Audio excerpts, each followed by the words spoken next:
Hey, warmer friendly hello! Welcome to lovely Las Vegas for Coast to Coast Hoops with myself, Greg Hoops Peterson, now part of the VSiN Family Podcast. We've got an excellent podcast for you as we're going to be joined in a few minutes by one of our good friends in Riley Frain. He does an amazing job over at Mid-Major Madness. Coupled with that, the Portal Report. We're going to be talking about some of these teams out there in the northeast part of the country. What can we expect out of them this season? How he does take a look at some of these guys off the beaten path like freshmen, junior college transfers, as he does a great job over at the Portal Report, not just looking at the D1 guys, but also some of the non-D1 guys as well. And we're also just going to get some thoughts on teams that he's bullish/bearish on. Riley always provides some great information, so looking forward to having him aboard. And it's a time of the season where we just have a lot of chats. We're going to get you guys some more conference previews here in the next few weeks, so we're gearing up because the transfer portal and all the actual player movement, that's all a thing of the past. Now we're looking forward to actually what we're going to be getting this college basketball season, so an exciting time there. And if you do have a question, comment, segment idea, what have you for this podcast, you have one of two ways we offer those in. First one is my Twitter/X timeline at gunit_81. Keep in mind, letters EM, naming does not matter, so as per usual, please do send these into the timeline.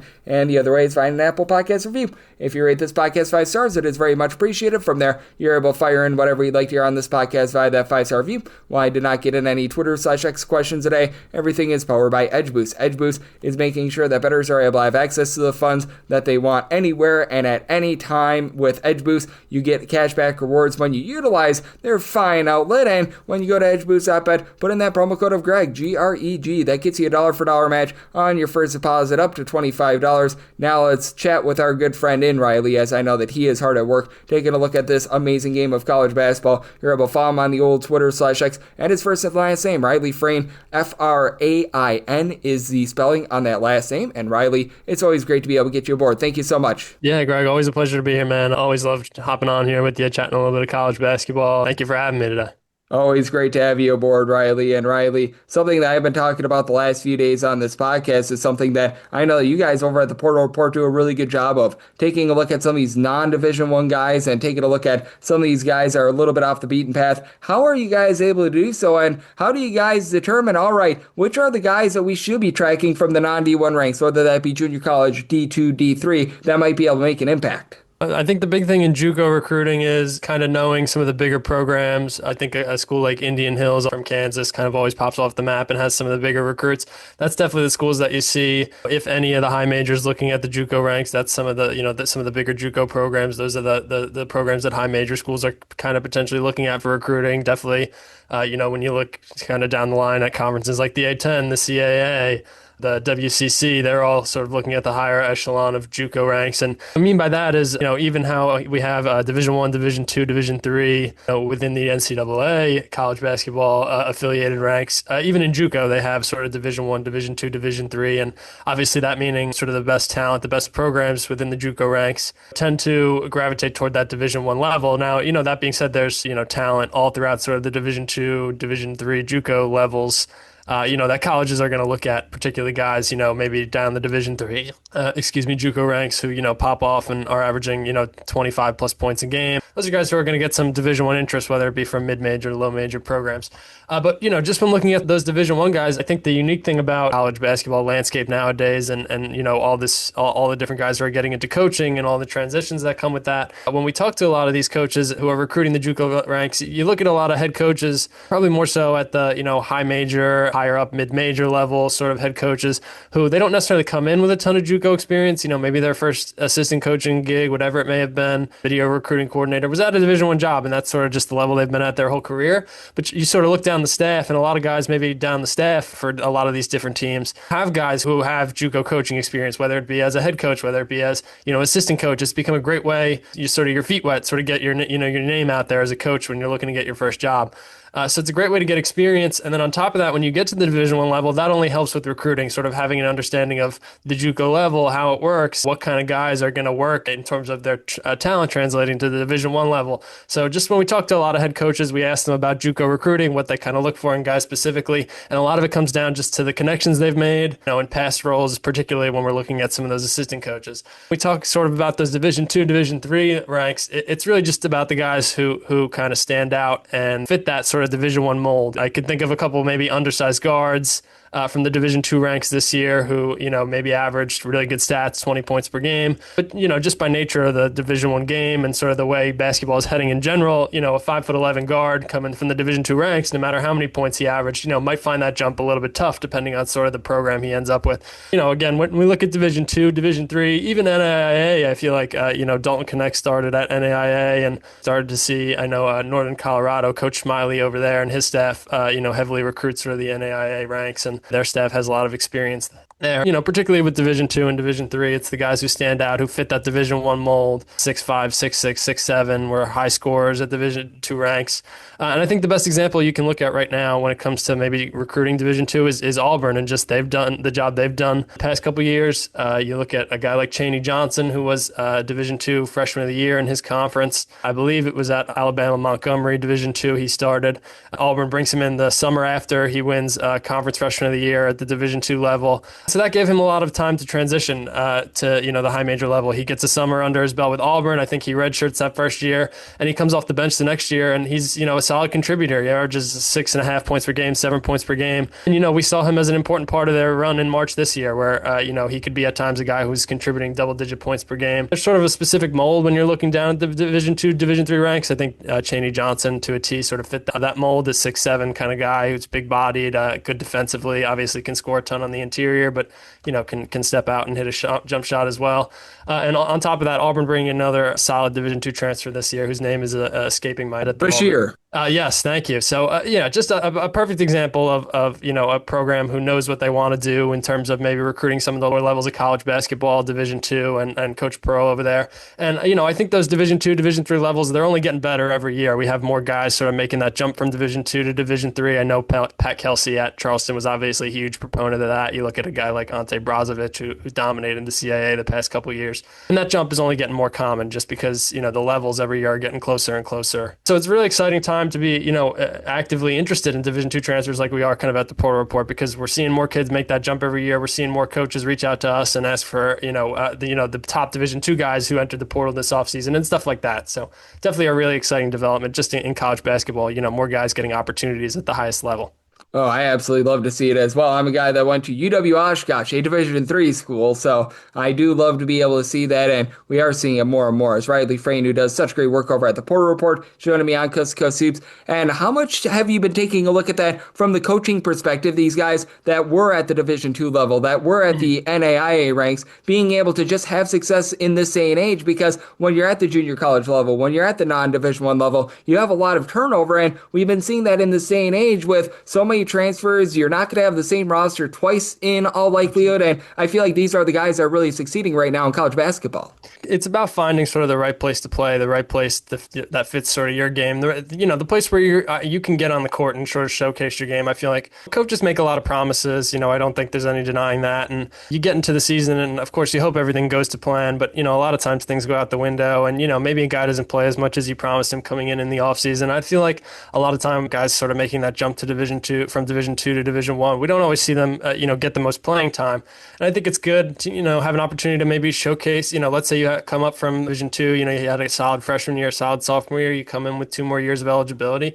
It's good to sort of be able to showcase your game that first year and hopefully find, if not, continue to be able to play where you already were, find somewhere else competitive to showcase your game. And so it's a tough mix. From the coaching standpoint, you want to find guys who I think fit. Talking about any level, you want to find guys who fit your scheme. Every coach is going to say, they want to find, just good guys who are, whether it be leaders in the locker room or just good-natured people. But I think overall, you want to find guys who fit your scheme, who play hard, of course, who work hard. And whether that be, the best Division II talent or, a guy from Division I who maybe wasn't playing as many minutes as somewhere else and is looking for an opportunity. I think there's a lot of coaches who are looking down the line and saying, hey, this guy coming from the Division II ranks, he's more experienced. He played a lot more in the past couple of years. Obviously, he's a proven scorer at that level. He was a proven contributor, one of the top guys in his conference or whatever it may be. That intrigues a lot of coaches maybe more than it does guys who maybe kind of sat the bench, maybe the past 2 years at the Division I level. And I think the same can be said sort of down the line. You don't see a lot of Division III guys make the jump, but I think in particular, I think Penn has a Division III guy coming up, if I'm not mistaken, this year with Fran McCaffrey's new roster. But just on top of that, you look down the line and you see guys who maybe have a little bit more experience who've played, a little bit more minutes the past couple seasons, albeit at a lower level. And even from the JUCO ranks where, it's only 2-year institutions and you can only spend 2 years there before having to go look for, a Division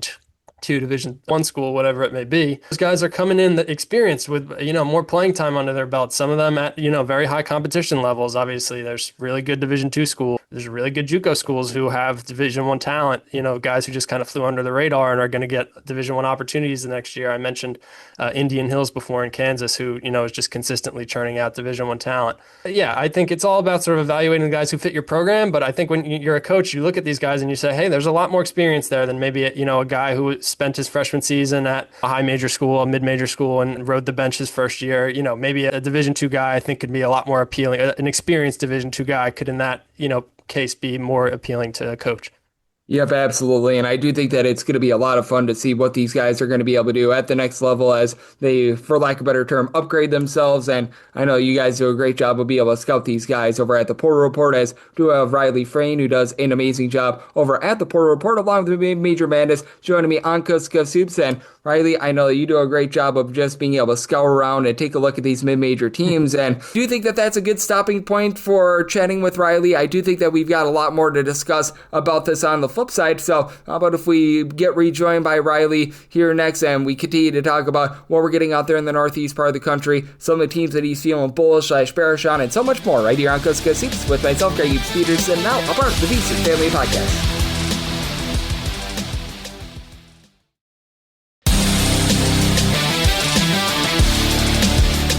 And we're back here in lovely Las Vegas for Coast Soups with myself, Greg Peterson, now part of the VC Family Podcast. Great to be rejoined by Riley Frain. He does such an amazing job taking a look at this great game of college basketball over there at the Portal Report. Coupled with that, Major Madness, you're able to follow him on the old Twitter/X at his first and last name, Riley Frain. Last name is spelled F-R-A-I-N. We were talking about just diamonds in the rough, so I want to stick with that theme a little bit here and talk about just teams in general that, as you've been evaluating them in the offseason, you just feel better and better about them. Maybe you were a little bit bearish on them in the beginning part of the offseason, but as you look at them more and more, you're starting to realize, hey, maybe this is going to be able to work. I think the first one that stood out to me, and maybe one we've even spoke on before, Greg, but just, one that continues to grow on me throughout the summer is just what UNCW has been able to do in the transfer portal. We kind of, at Mid-Major Madness, have jokingly called them the CAA Avengers, just sort of the way they've been able to assemble their roster, sort of picking and choosing guys from around the rest of the conference. Just to go down the line quickly, you look at CJ Luster, who's coming from Stony Brook, obviously another CAA school, Christian May from Towson in the CAA, Madison Durr from Monmouth in the CAA, Jonathan Lamothi from North Carolina A&T in the CAA. And on top of that, a couple guys with some high major experience, Patrick Whistler from Virginia Tech, who is solid in I think 2 years there. If I'm not mistaken, he's a sophomore, but was able to get some playing time last year.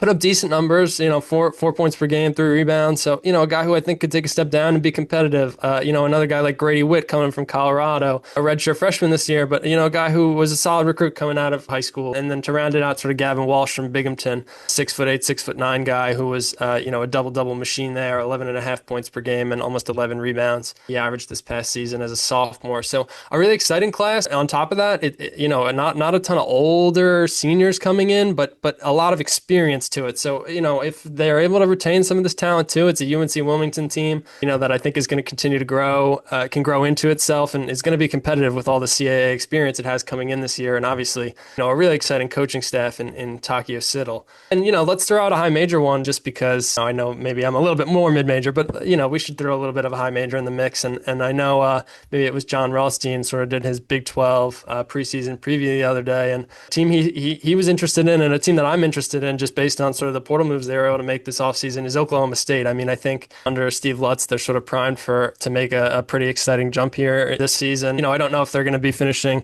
top 3, top 4 in conference, but I certainly think they could compete sort of for a top 6 spot, top 7. Some of the guys they were able to bring in, I mean, it starts with, I really love Anthony Roy, and I know he battled some injuries and had to sit on the bench for some time at Green Bay, but he's got some experience all over Division I. I know he played in the NAIA levels, but, he came back to Green Bay this year and was dominant when he was on the court. averaged 25.5 points per game. And I think his scoring could translate to the high major level very well. And then just behind him, I mean, a plethora of other guys I'm really interested to see. Christian Coleman from UAB was really solid there in their NIT run. They're bringing in Isaiah Coleman from Seton Hall, who, I know people will kind of pick on his scoring, but, really the only guy who carried their offense for stretches last year. And just overall, a solid high major player who obviously I think can contribute at the Big 12 level. I think about my A10 roots, a guy like Jalen Curry in UMass who's coming over, to Oklahoma State. I think he could be, a competitive piece in their backcourt. It just goes down the list. Another guy like Parsifala, who they're bringing in this offseason, and I think is going to see, definitely see some, starters minutes for them next year coming over from Oregon State. So Oklahoma State, Steve Lutz, I like what he was able to do this offseason in the portal, and I think by nature of that, you're going to see them sort of climbing up the rankings in the Big 12 this season. I don't have it in front of me where they finished last year, but I know it was closer to the bottom, and I think he sort of put together a solid rebuild this last year. If I'm not mistaken, they were able to retain one or two guys who, could be solid role players, and so I like what they were able to do this offseason, and I see them making a decent jump. And I think that it is always interesting to take a look at those year two coaches. For Steve Lutz, well, he hasn't necessarily been a year two coach in too long because he spent 1 year at Western Kentucky and then he went to Oklahoma State. So he actually gets a year two this time around. But I do find that in this day and age, is it just me or do you maybe agree that sometimes these year one coaches that have a really good transfer portal haul in year number one and overachieve, sometimes they just regress a little bit in year number two when the magic isn't there. And then for these guys that maybe underachieve in year one, they're really able to formulate their system. They're working on a slow rebuild, and these are the guys that sort of pop off, and their programs have a big year number two. To your point, on the inverse of sort of the Steve Lutz point you're making there, I look at a team like Louisville, who we have, pretty high in our transfer rankings this year. Obviously, Pat Kelsey not, a second-year coach, but his second year at Louisville, and we love at the Portal Report, they rank pretty highly in our transfer portal rankings, what they were able to do this offseason, bringing in a guy like Adrian Woolley, who we had as the highest-ranked freshman available in the portal, and obviously Isaac McKinney and Ryan Conwall. And so just three additions, but overall, that's, if I just told you those three were coming to your program, I think anyone would be pretty excited about it. And on top of it, I like the roster. I like Pat Kelsey as a coach. I love what he was able to do at Charleston. I sort of talked about him a little bit in my Division II rant, and he's not quite doing, the same at Louisville. He's definitely getting some bigger names, as it were, but, I'm interested to see how sort of they handle, the success of last season, how they're able to rebound. But another team I think that maybe sort of fits your point here, Greg. I look at Vanderbilt. I think they had a solid first season in the SEC under Mark Byington, another guy who I think is a really good coach. But then we have the ranking, I believe it's top 6 nationally in terms of their transfer portal class rankings over at the Portal Report. With the guys they were able to bring in this offseason, A.K. Okereke from Cornell. They got Duke Miles late in the transfer portal cycle from Oklahoma, Frankie Collins from TCU, George Kimball III from Eastern Kentucky. To my point, a team that was maybe a little bit toward the bottom of the SEC, middle of the barrel in the SEC. I love what they were able to do this offseason, and, they rank it pretty highly in terms of our metrics at the Portal Report. I'm excited to see, if they can make a little bit of a jump in the SEC. I know, they've been sort of the brunt of the joke in terms of the SEC for the past couple of years, but a team this year under Byington that, I think can be competitive in the conference. Yep, absolutely. And I do think that it's going to be a lot of fun to take a look at a few of those teams as well. And I do think that these year two coaches, they provide a lot of upside when they do it the right way as well. And I do think that that is so interesting in this day and age because there's more and more pressure on these guys to be able to perform right away. And how much value do you think that there is in terms of these guys that maybe they're not going to be looking for the quick fix? Maybe a team like Oklahoma State, who you alluded to a little bit before, because they did it the right way. They instilled a culture in year number one. It's going to be able to set them up for a little bit more, shall we say, long-term success rather than perhaps just a one-year wonder. Like I'm looking at Kansas State, and maybe that was one of them. That word culture you mentioned is such a big buzzword for every coach. We sort of do these off-season interviews at the Portal Report with some of the coaches we work with just to, talk about what they were able to do in the offseason, the guys they were able to bring in and the additions they were able to make. The big word everyone always talks about is the culture. You want to get guys who fit your culture. You want to be able to build a culture in year one. I don't think anyone quite, 100% understands what that word means, but to me it means, being able to instill your game plan as a head coach, being able to instill like your feel and your vibe within the program, and then finding guys who, fit what you want to do, who fit that vibe, who fit that like understanding of the the program. And I think, you mentioned Steve Lutz. They didn't have a ton of success in the first year, but he has a little bit of time to sort of to set the standard to now, they're scraping together a roster in year one. In year two, I think they're able to be a little bit more, critical about the guys they go out and find in the transfer portal, a little bit more, to be a little more crucial in looking for the guys that they think fit their game plan, that fit, the culture that they want to instill within the program now that you've had sort of a year to set that standard within your program. And so to the point I'm making at the beginning where, every coach, that's kind of a big buzzword they mention, I think there's something to it, because if you're able to, you go out, you find guys who sort of fit what you want to do, who fit, your game plan, who fit the university, who want to be actively a part of, your basketball program and everything that comes with that. I think, if you're able to sort of build that and find guys who want to be a part of that image, that leads to winning in the grand scheme of things. And, every coach sort of uses that word culture, but I think that's what it means, is that, if you're able to bring in guys who fit what you want to do, that in turn translates to winning. And so, I think Oklahoma State's a good example. They went out and found a guy, in Steve Lutz, who obviously was sort of quick to success at Western Kentucky, but I think he weathered the storm in year one at Oklahoma State. I love what they were able to do in the transfer portal this offseason. We have them ranking second nationally in terms of their incoming transfer class. So, I think they're going to make a big jump this year. Look at a program like Xavier this year, who obviously is bringing in Patino, a coach with, I think a really good record. I know obviously he struggled at Minnesota a little bit in the past. A tough program, a program that's, tough to win with in a tough conference. You look at Patino, you give him time at Xavier, and maybe they're not going to be the most competitive in year one. I love what they were able to do in the transfer, portal cycle. But again, to my point, I think it takes a little bit of time to sort of instill yourself as a head coach and look up and down the transfer, his, incoming transfer class. And I see some young guys who I think can help him instill that program and be culture builders. Maybe a guy like Allwright, who's a freshman from Valparaiso, a guy like Gabriel Pizzotto, who I thought was one of the best freshmen in the nation coming from Evansville. A guy like Milicic, I pronounced that awfully, but who's coming over from New Mexico, where obviously Patino was previously. A handful of youthful guys on that Xavier transfer roster. And to your point, I think Patino's going to get some time, obviously, there to figure things out, and I think they'll still be solid in year one. But even so, I think he's bringing in guys who can help him sort of build that culture and carry it forward. Yep, I think so as well. I think that there's going to be a lot of success with both Patinos for the upcoming season, yes. And I think both programs are in great hands, and we're always in great hands when you're aboard, Riley. You do such a great job taking a look at this great game of college basketball, so let the good people at home know it's all on tap for you and how people can follow along on social media and other platforms. Yeah, absolutely, Greg. It's always a pleasure, my man. Thank you so much for having me. For those who aren't familiar with me yet, I know I've been on here a handful of times now, but I feel like every time is such a blast getting to chat a little college basketball. But yeah, you can find me on Twitter. It's just at Riley Frain, RILEYFRAIN. If you're into sort of mid-major college basketball, transfer portal coverage, just really anything sort of college basketball related, men's or women's. So I'm doing a lot of coverage over there. Obviously, we're sort of ramping up things as the preseason quickly approaches here. But just over the next couple months, I'll have written articles. I'll definitely have some interviews with coaches and obviously a couple podcast appearances here and there, probably with Greg. And there's lots more college basketball content to come. So yeah, if you're into any of that, definitely stop by and check it out.